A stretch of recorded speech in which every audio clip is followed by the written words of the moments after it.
सभी को नमस्कार। अयोध्या में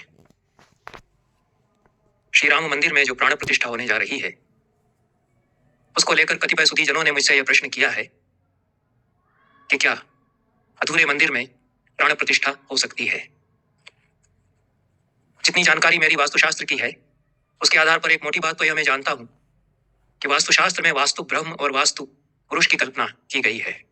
यह मूल तत्व है जिसके अंतर्गत हमारे चिंतकों का, आचार्यों का विश्व बोध और जीवन दर्शन प्रतिष्ठित हुआ है।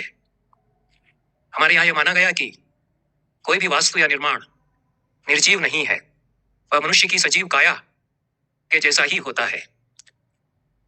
वह एक सजीव विग्रह है। हम चैतन्य का प्रसार सर्वत्र देखते हैं, चैतन्य की प्रतिष्ठा प्रत्येक वस्तु में देखते हैं। भाषा भी हमारे यहाँ सजीव विग्रह मानी गई, लिविंग बॉडी मानी गई। पेड़ भी एक सजीव विग्रह है।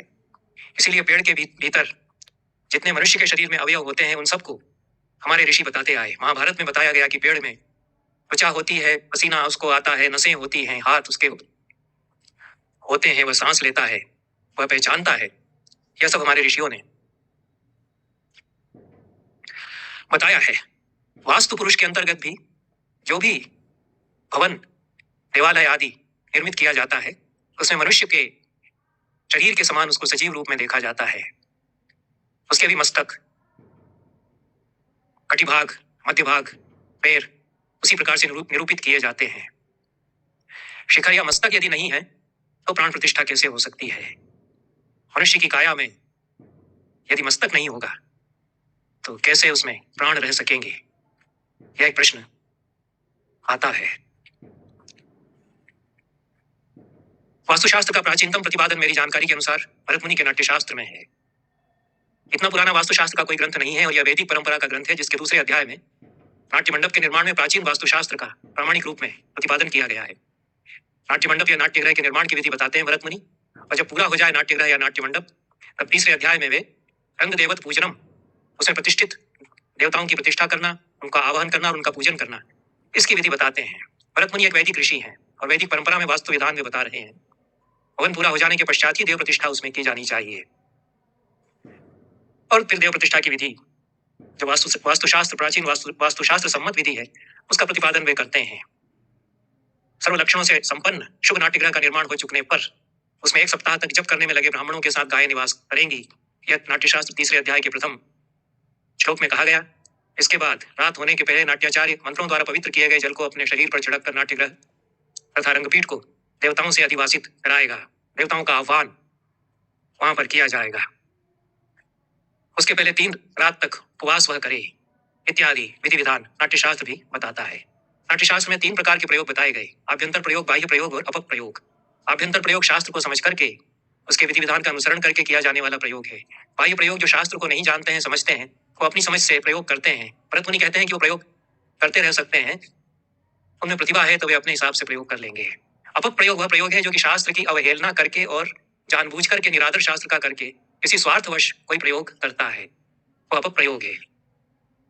भरत मुनि कहते हैं कि यह एवं विधि मुत्सृज्य यथेष्टम संप्रयोजयेत प्राप्नोत्यपचयम शीघ्रम तिर्यक योनिम च गच्छति। जो इस विधि को त्याग कर मनमाने ढंग से रंग प्रतिष्ठा, देव प्रतिष्ठा कर देता है, उसका ह्रास हो जाता है और अधम योनि को प्राप्त होता है। न तथा प्रदहत्यग्नि प्रभंजन समीरितः यथा यपक प्रयोगस्तु प्रयुक्तो वै दहति क्षणात्।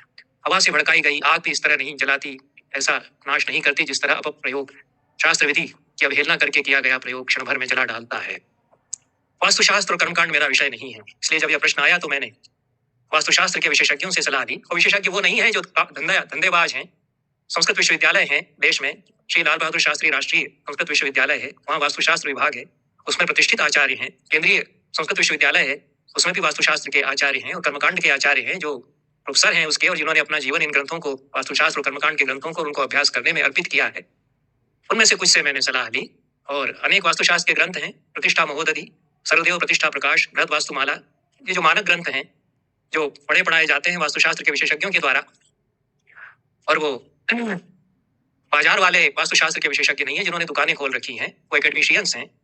उनसे सलाह लेकर के भी यही विदित हुआ कि जितने वास्तुशास्त्र के मानक ग्रंथ हैं उन सभी में यह निर्देश दिया गया है कि भवन या देवालय के निर्माण के पूरा होने के पश्चात ही प्राण प्रतिष्ठा या देव प्रतिष्ठा उसमें की जानी चाहिए।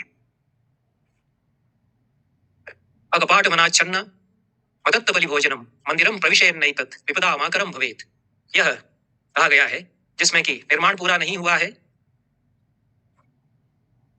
और अनाच्छन्न जो है, कवर्ड नहीं है, बाहर उसके प्राकार आदि नहीं बनाया गया है, जो दीवार बनाई जाती है बाहर मुख्य एंट्रेंस के लिए, वह यदि नहीं बनाई गई है और अन्य विधि विधान का पालन नहीं किया गया है, ऐसे मंदिर में प्रवेश न करे, उससे विपत्तियां आती है। प्रतिष्ठा महोदधि सर्वदेव प्रतिष्ठा प्रकाश आदि ग्रंथों में भी यही आशय प्रतीत होता है। प्रतिष्ठा प्रकाश शुक्ल यजुर्वेद परंपरा का ग्रंथ है और मैंने जो अभी उद्धरण पढ़ा है वह बृहद वास्तुमाला का उद्धरण है। प्रतिष्ठा प्रकाश में कहा गया है कि ग्रह स्वे यो विधि प्रोक्तो विनिवेश प्रवेशयो सयो विदुषा कार्यो देवतायतनेष्वपि। ग्रह निर्माण की जो विधि बताई है और ग्रह पूरा हो जाने के पश्चात उसमें प्रतिष्ठा करे, यह जो विनिवेश प्रवेश की विधि बताई गई है वही देवतायतनों पर भी लागू होगी। फिर आगे कहा है कि हंत्यर्थ हीना कर्तारम मंत्र हीना तुरित्विजम स्त्रियम लक्षण हीनाम च न प्रतिष्ठा समो रिपु। विधि के अनुसार यदि नहीं किया जाएगा प्रतिष्ठा का विधान तो बनाने वाले का नाश करेगा। मंत्रहीन प्रतिष्ठा यदि की जाएगी तो ऋत्विक का नाश होगा इत्यादि कहा गया है। शास्त्र को यदि मानते हैं तो शास्त्र विधान की अवज्ञा जानबूझ करके किसी स्वार्थवश नहीं की जानी चाहिए। अनजाने में कोई कर रहा है और उसकी श्रद्धा भक्ति अन्यथा हो सकती है, उसकी प्रज्ञा प्रतिभा हो सकती है, उसके लिए नाट्यशास्त्र में तो भरत मुनि छूट देते हैं कि उसका कोई दोष नहीं है, पर बताए जाने पर, शास्त्र में जानकारी होने पर भी यदि अवज्ञा कोई करता है तो वह अनुचित है। गीता में कृष्ण यही कहते हैं, अस्मात् शास्त्रम प्रमाणम ते कार्य अकार्य व्यवस्थितो ज्ञात्वा शास्त्र विधानोक्तम कर्म कर्तुमिहार हसी। शास्त्र ही प्रमाण है कार्य और अकार्य की व्यवस्थिति में, इसलिए शास्त्र विधानोक्त कर्म किया जाना चाहिए। यह शास्त्र विधि मुत्सृज्य वर्तते कामकारतः न स सिद्धिम अवाप्नोति न सुखम न पराम गतिम। जो शास्त्र विधि का उल्लंघन करके, त्याग करके, मनमाने ढंग से कोई विधान करता है वह न तो सिद्धि को पाता है, न सुख को, न परम गति को। इन्हीं शब्दों के साथ यह चर्चा समाप्त करता हूं। बहुत बहुत धन्यवाद। नमस्कार।